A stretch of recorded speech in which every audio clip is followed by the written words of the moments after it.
पंकज उपाध्याय, अजीत पवार दावा कर रहे हैं कि 40 विधायक उनके खेमे के पास हैं, लेकिन वो विधायक फिलहाल नजर नहीं आ रहे हैं।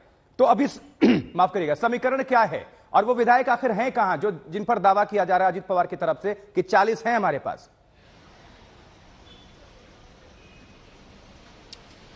आशुतोष, महाराष्ट्र में राजनीतिक पारा धीरे धीरे बढ़ रहा है। सबसे पहले तो मैं आपको ग्राउंड जीरो में क्या चल रहा है वो दिखाना चाहता हूं।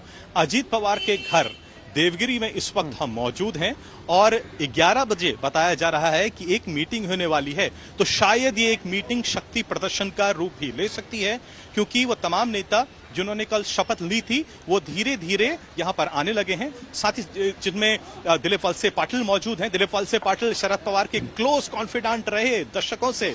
साथ ही साथ हसन मुशर्रफ भी यहां पर आ चुके हैं, संजय बंसोड़े यहां पर आ चुके हैं और बाकी तमाम जो नेता हैं वो यहां पर आ रहे हैं। और मुंबई के अलग अलग इलाकों से जो कॉर्पोरेटर्स वगैरह हैं और जो अलग अलग जिलों के जिनको कार्यभार दिया हुआ है वो भी धीरे धीरे यहां पर अपना समर्थन देने के लिए और बधाई देने के लिए यहां पर पहुंच रहे हैं। यानी 11 बजे जिस मीटिंग की बात करी जा रही है वो शक्ति प्रदर्शन भी हो सकता है। लेकिन सवाल बड़ा दिलचस्प है इस वक्त, आखिर किसके पास कितने नंबर्स हैं। हालांकि अजीत पवार और उनके जो लॉयलिस्ट हैं उनका कहना है कि 40 से ज्यादा उनके पास नंबर मौजूद हैं। लेकिन दूसरी तरफ शरद पवार के जो लॉयलिस्ट हैं जिनका कहना है कि शरद पवार ने इस पूरे इंसिडेंट के लिए, इवेंट के लिए, जिसे पॉलिटिकल कू कहा जा रहा है, उसके लिए ना तो गो अहेड दिया था, ना हरी झंडी दिखाई थी, अपना आशीर्वाद नहीं दिया था। लेकिन वो फैक्शन भी अभी तक नंबर बताने के लिए तैयार नहीं है कि आखिर उनके पास कितने नंबर हैं।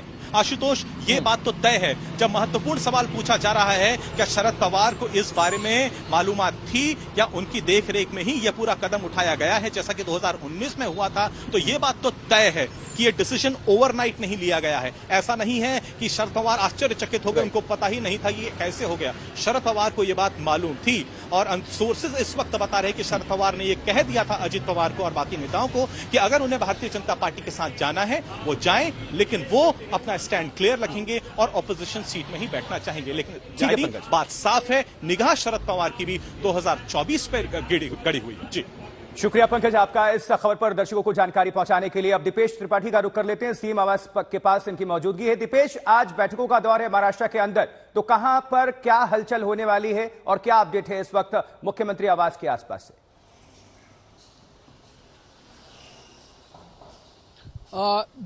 आशुतोष, मैं फिलहाल महाराष्ट्र के मुख्यमंत्री एकनाथ शिंदे का जो सरकारी आवास है वर्षा, उसके बाहर खड़ा हूं और यहां पर पूरा माहौल जो है वो फिलहाल शांतिपूर्ण है। यहां पर कोई भी कार्यकर्ता या कोई भी व्यक्ति नजर नहीं आ रहा है। फिलहाल सीएम का जो प्री शेड्यूल्ड प्रोग्राम है उसी के मुताबिक सीएम आज उन सारे कार्यक्रमों में शिरकत करेंगे।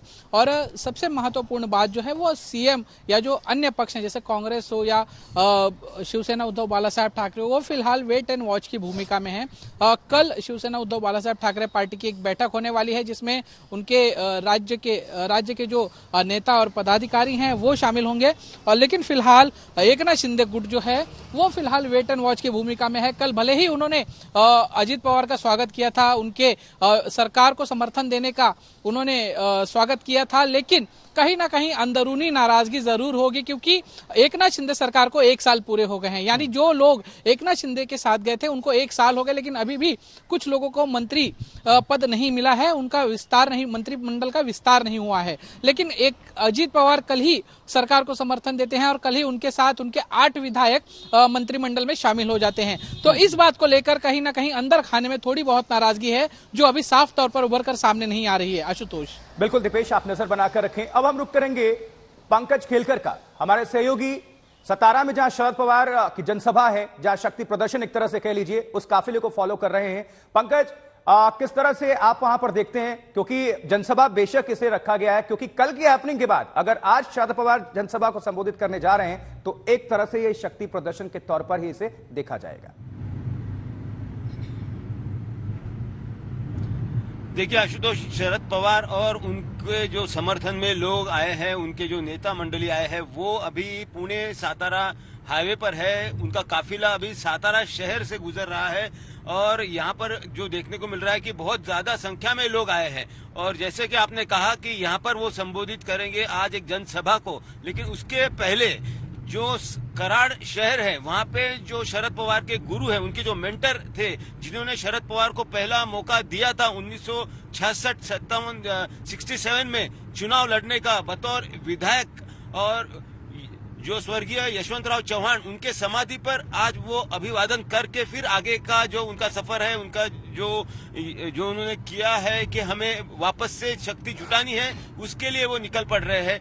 लेकिन जो कराड़ में एक छोटी जनसभा, साथ ही साथ शाम के वक्त या दोपहर के वक्त सतारा में एक जनसभा, तो इस प्रकार से वो शक्ति प्रदर्शन दिखाने की भी बात है। लेकिन शरद पवार जी ने जो कहा है पुणे में कल कि वो आश्चर्यचकित नहीं है, हंसकर उन्होंने कहा है कि जो बचे हैं उनके साथ आगे निकलना है और आने वाले 2-3 दिनों में सब बातें स्पष्ट होगी कि जो दावा किया जा रहा है 40 विधायक अजीत पवार के साथ है, जो कि उनके भतीजे हैं, कितने उधर है कितने इधर है, ये तो पहले आने वाले कुछ समय में पता चलने वाला है।